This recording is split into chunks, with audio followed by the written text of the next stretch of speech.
Imagine this, it's 2008 and you're in charge of Barcelona. You look across the training pitch, you see Xavi, Iniesta, Eto'o, and then staring right back at you is a 21-year-old Lionel Messi who's about to make the Ballon d'Or podium for the first time. You have the world in your hands. Then out of nowhere, you're told to take a look at the youth team because there's one kid that might just grab your attention. You go and immediately your eyes drift towards him, he starts dribbling, and you think to yourself, he kinda dribbles like Messi. He scores and passes by you as he runs back to his own half. You put your hands to your head in disbelief. He even looks like him. And if you were already thanking God for this fortunate coincidence, imagine how you felt once you realized that incredibly these Argentinian and Serbian boys who had never seen each other were long-distance cousins. Unbelievable, Messi was yet to enter his prime and just like that you had already found his replacement. You might just get lucky and have your own little Messi clone to play right beside him. Football would not be fair. It had to be too good to be true, and unfortunately, it was. Welcome to the story of Bojan Krkic, the first next Messi. He played like him, he looked like him, but in the end, it was obvious he quite simply wasn't him. But let's go back to the beginning. It all started in 1990 when Bojan Krkic Sr. finally decided to retire from professional football. Having played everywhere from Serbia to Croatia and finally Spain, now with plenty more time to focus on his own life, he and his wife had a son, very originally named Bojan Krkic Jr. Time went by and Mr. Bojan Sr. got himself a job as a youth coach, and similarly to Messi, whose talent was discovered after he had to play a youth game to fill in for some boys who failed to show up, Bojan Sr. ends up having to play his own son for those same reasons. If every other time Bojan was just there to watch, that day he was the one to put on the show. The second he hit the pitch, he stole the ball and darted towards goal like his life depended on it. His parents yelled at him to calm down. After all, the kids were all 2 years older than him, but by the end of the match, he had gotten himself 2 goals. From there on out, Bojan's notoriety kept going up, and by the age of 7, he was a local legend. Bojan couldn't go a day without playing, and with summer arriving and practice suspended, he had to be sent to a football summer camp. For all he knew, he was just playing for fun, but over in the stands was Juan Martinez Vilaseca, one of Barcelona's top scouts, responsible for finding Mikel Arteta, Xavi and Fabregas. Once the session was done, he got on the phone and told FC Barcelona, "You have to come see this kid. He does things not even the senior players can do." They wasted no time, and once they did see him, they were immediately convinced. The day he arrived at La Masia, everyone was impressed by how easily he fit in. By the end of the training session, he had scored 7 goals. From there on out, it was just record after record. Right on his first season, it is claimed he scored 126 goals. Absolutely absurd numbers that convinced Barcelona to fund his family's move to the city, even bringing in his grandparents as they began worrying that the kid was struggling mentally.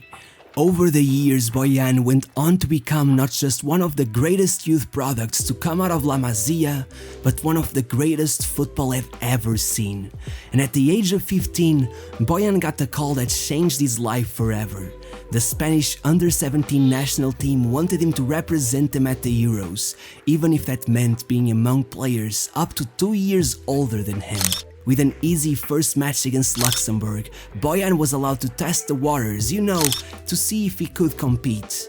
The result was a hat-trick in 28 minutes. Maybe it would be the older players who would struggle to keep up with his pace. The next match, against Russia, oddly enough they still decided to bench him, but as they struggled, he came in late and inspired the comeback before scoring yet again against Hungary in the final match of the group stage. As they headed into the semi-finals as the tournament favorites, it all seemed set for them to succeed, but then his teammate got sent off, launching them towards a shocking exit to the Czech Republic. Regardless, despite only once playing more than 40 minutes throughout the whole tournament, Bojan still ended up top topping the goal-scoring charts. After this immense performance, it was decided that Bojan's youth academy days were over, joining the B squad after becoming La Masia's all-time top scorer with 889 goals. He had managed to break nearly every record set by Lionel Messi only a few years after he had set them. Despite having a relatively hard time adjusting to the B team, that same year Bojan debuted for the main team in a friendly against Al Ahly, and as quick as that it was time to play the under-17 Euros once again. Now 16, the age gap was a much less significant issue and everyone expected Bojan to show up, and though he would go completely goalless throughout the group stage, once they hit the knockouts he went ballistic, scoring their only goal in the semi-finals, as the win was secured through a penalty shootout, and then scoring the only goal in the final to make up for last year's blunder and make Spain champions of Europe. And if playing 2 international tournaments in such little time seemed already like a stretch, 3 months later Spain would take it all up a notch, calling Bojan for the Under-17 World Cup. They knew they had one of the best among their squad and they were gonna squeeze every bit of juice out of the kid. They didn't even care if he had a knee injury, they just completely ignored every one of Barcelona's requests for him to be given some recovery time and even stopped them from sending a medic to monitor his situation. Regardless, 2 minutes into the tournament he had already scored his first goal, and by the end of that match he had gotten his second. By the time they arrived at the knockout stages, once again Bojan got himself a brace, and in the semi-finals he brought the drama into the match, scoring minutes before the end of extra time to send Spain onto the finals, before getting his second yellow card with seconds left on the clock and being forced to miss the final, where surprisingly Spain lost on penalties to Nigeria. Even if this hadn't been his best tournament to date, the success at the Euros just a few months earlier had captured the attention of everyone in Spain, and that attention set off something in Bojan's brain that would forever impact the rest of his career. As he said it himself, "At the World Cup my life changed. No one knew me, but when I came back I couldn't even walk down the road anymore. It seems like a good thing, but your head gets weighed down by these thoughts and one day your body just says stop." I sincerely hope that most of you can't relate to these feelings, but if you can easily tell these were the words of someone developing a serious anxiety disorder. Still, once again, alongside success on the international stage came recognition at Barcelona, with Bojan being moved up to the main squad and getting his debut against Osasuna shortly after becoming 17 years old. In the space of the next 30 days he would play his first Champions League match and get his first goal for the club, becoming the youngest Barcelona player to ever achieve any of those 3 things and snatching all 3 records from, of course, Lionel Messi. It was no surprise when the name Bojan became replaced in everyone's heads by something else. He was known as the next Messi. By the end of his debut season, he had 10 league goals, averaging a goal contribution every 90 minutes and breaking Raul's record for the most goals scored in a La Liga debut season. But regardless of that success, once out of the safety net that was Barcelona, his mental health problems surfaced. It was February of 2008 when Bojan was called up to debut for the Spanish national team against France. As he saw his name in the starting lineup, he knew he would be the youngest ever player to debut for Spain. It was a huge achievement, everyone would be so proud, everyone would be watching, the whole world expected him to succeed. With his sentence looping over and over again in his head, Bojan was overcome by so much anxiety that he had a panic attack so strong he started feeling dizzy. By the time he got himself together, laying in the physio's bed, he knew he couldn't take the pressure, and so he withdrew from the match. Despite all of the achievements I already listed, that season it happened again and again. Sometimes he felt dizzy 24 hours a day. He recalls feeling this pressure in his skull like his head would explode. Bojan became weaker and weaker, fearing his panic attacks as much as he feared becoming a disappointment, which meant he just kept on snowballing, never breaking the cycle until a decisive moment came. The federation came calling, asking how he was. They wanted him to play the 2008 Euros. Bojan tried to delay his decision, hoping he'd recover in time, but in the end, he had to make the hard decision to just reject the call-up. He assumed everyone would understand, but quickly after, it hit the news and the headlines could care less how he felt. As he said it himself, "I remember going on the street and people insulting me. They didn't know, they just thought I didn't want to play. The headlines killed me. It was as if I didn't care. What hurt the most is that it certainly came from the federation. Suddenly, I felt very alone, I was scared, I was ill, I didn't know what to do." Back at Barcelona, Frank Rijkaard had now been replaced with Pep Guardiola, and if so far Bojan was being given a reasonable chance at any stage, with Guardiola he would pretty much be played only in cup matches and against low-ranked teams, frequently coming off the bench with less than 10 minutes on the clock. Regardless, he kept pushing, finally debuting for the national team, making the podium of the Golden Boy Award for 2008, and then even scoring in the final of the Copa del Rey, but still, you could see the frustration settling in, especially as his teammates went on to win the Champions League pretty much without him. Out of nowhere, he was now on the outside looking in. He had just won a treble at 18 years of age, but it didn't feel like it. In his third season, he gave everything he had to make sure he would earn his place among the squad.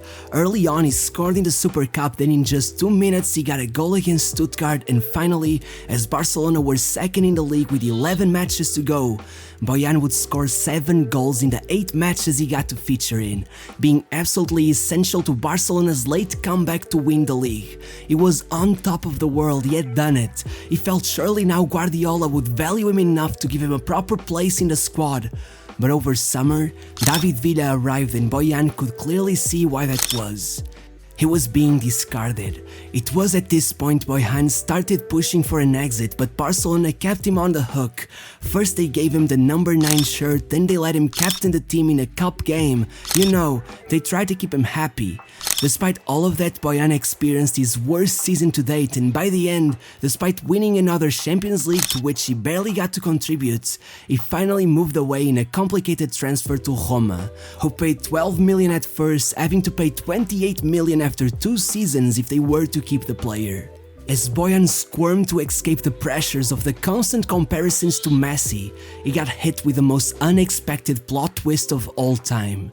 As a study was being done on the family tree of Lionel Messi, researchers were shocked to find out that one of the grandkids of the cousins of Messi's great-grandparents who immigrated to Argentina ended up marrying a certain Serbian footballer and giving birth to Bojan Krkic. In short, Bojan and Messi were cousins, since their great-great-grandparents were brothers. A bit confusing, but I hope you all understood. The key takeaway from this is that when he finally seemed bound to escape the title of the next Messi, a viral bit of news just made it a million times worse. At Roma, things didn't go well at all. They failed to qualify to the Europa League, Bojan quickly became just a bench warmer, and by the end of the season, despite still having the right to keep him on at least for one more season, Roma were so done they just loaned him out to AC Milan, once more with an option to buy. Regardless, after a full season with only 3 goals scored, no one seemed interested in letting go of a single penny to secure Bojan. So Barcelona came to the rescue and pretty much refunded Roma the 13 million they had paid, having one goal in mind: to revive his career. But if they knew at Barcelona things hadn't worked out, they set up a transfer for him to join the next best thing, Ajax. With the legendary Johan Cruyff pulling the strings behind all of this, Bojan was convinced to move to Amsterdam. It seemed like the perfect opportunity, but also most likely his last. After 32 games, Bojan's form was indeed looking up, but still, it wasn't enough, and once again, he was sent back to Barcelona. It was at this moment that there was a huge shift. Bojan was done. No more moving around, no more trying to fit in at top clubs. He wanted to do things the old-fashioned way, go back to a smaller club where he would be seen as a valuable asset and earn his way back to the top, even if some mocked him for his now 1.8 million euro price tag, or the fact that he had gone from Barcelona to Stoke City. It was still invigorating to see. If once he felt completely lost, now he was taking charge of his own fate. Hope was alive once more. But by the end of November, he had played a full 90 once. Could it be that not even Stoke City saw him as good enough? Well, Mark Hughes claimed he was just giving him time to adapt to English football, and in fact, once he became a regular starter, things took off, and for a few months he began showing some good signs with goals against Tottenham, Arsenal and Leicester, leading Stoke to go against all odds and defeat all three. And just when the fans began cheering for his name once again, he went into an FA Cup match against Rockdale, scored after just 4 minutes, and then he ruptured his anterior cruciate ligament. 7 months went by sitting on the sidelines, but as always, Bojan then surprised everyone by bouncing back once again. It really was a career full of highs and lows, and this time they saw him score against Leicester, then against United to inspire another historic win, and finally even assisting the only goal at Anfield as Stoke was one penalty shootout away from making the final of the League Cup. However, despite further goals against Liverpool and Man City, his big game player trait wasn't enough to warrant him a steady place in the team's formation, and once again, feeling frustrated, he went on another streak of transfers with 2 loan moves over the next 2 seasons to Mainz and Alaves, scoring a single goal for each club before giving a go at joining Stoke in the Championship and then throwing it all away for the comfort of the MLS at just 28 years old, where he would not experience that much success either, eventually following the footsteps of Lukas Podolski, David Villa and Vermaelen, joining Iniesta at Vissel Kobe in Japan, where he still plays to this day despite only making 11 appearances over the last 2 years. As a final note, I'd like to leave you with another quote by the man himself. "They say my career turned out bad. They say I was meant to be the next Messi. Well, if you're gonna compare me to Messi, then what kind of success were you expecting?" So yeah, that was Bojan Krkic's career. I hope you enjoyed. If you did, please click the like button, it means a lot. See you next time, bye.